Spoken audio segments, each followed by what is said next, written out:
కొత్తపల్లి కొత్త రుచులకు స్వాగతం. Mushroom cauliflower కూర. ఈ వీడియోలో ఎంతో రుచికరమైన మష్రూమ్ క్యాలీఫ్లవర్ కలగలుపు కూరని ఎలా చేసుకోవచ్చో చూద్దాం. ఈ మష్రూమ్ క్యాలీఫ్లవర్ కూర అన్నంలోకే కాకుండా చపాతీ, రోటీలలోకి కూడా చాలా బాగుంటుంది.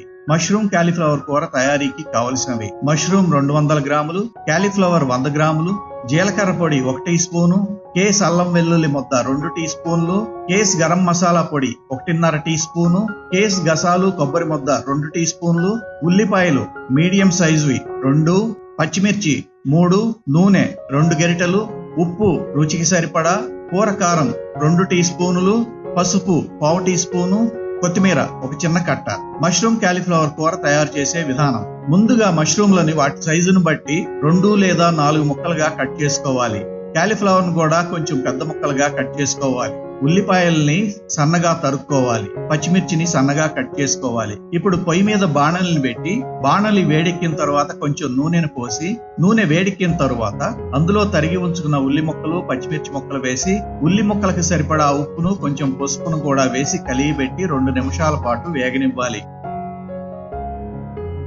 తరువాత కేస్ అల్లం వెల్లుల్లి ముద్దని వేసి అది పచ్చివాసన పోయే వరకు 1 నిమిషం పాటు వేయించాలి. తర్వాత తరిగి ఉంచుకున్న మష్రూమ్ ముక్కలను వేసి ఈ ముక్కలకు సరిపడా మరికొంత ఉప్పు, కారం వేసి కలియబెట్టి మూతబెట్టి 5 నిమిషాల పాటు మగ్గనివ్వాలి.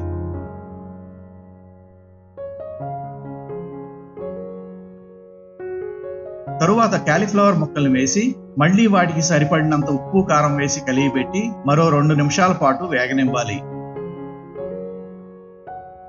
ఇలా ఎప్పటికప్పుడు ఉప్పు, కారం వేయడం వల్ల అవి అన్ని కూరగాయ ముక్కలకు చక్కగా సమంగా పడతాయి.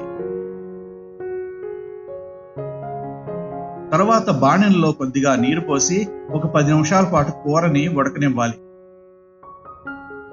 తర్వాత కేస్ గసాలు కొబ్బరి ముద్ద వేసి 1 చుక్క నీరు పోసి కలియబెట్టాలి. 2 నిమిషాల తర్వాత కేస్ గరం మసాలా పౌడర్ ని, జీరా పౌడర్ ని వేసి ఇంకొకసారి కలియబెట్టాలి. తర్వాత ఉప్పు, కారాన్ని సరిచూసుకోవాలి. చివరగా కొత్తిమీరను వేసి 1 నిమిషం పాటు కూరని మగ్గనిచ్చి స్టవ్ ని కట్టివేయాలి. అంతే, రుచికరమైన మష్రూమ్ క్యాలీఫ్లవర్ కూర తయారు. మా ఈ వీడియో కనుక మీకు నచ్చినట్లయితే మరిన్ని రుచికరమైన వంటకాల కోసం మా ఛానల్ కు సబ్స్క్రైబ్ చేయండి. సబ్స్క్రైబ్ బటన్ పక్కనే ఉన్న బెల్ బటన్ ని యాక్టివేట్ చేయండి. అంతేకాకుండా ఈ వీడియోకి లైక్ కొట్టి మీకు తెలిసిన వారికి ఈ వీడియోని షేర్ చేయండి.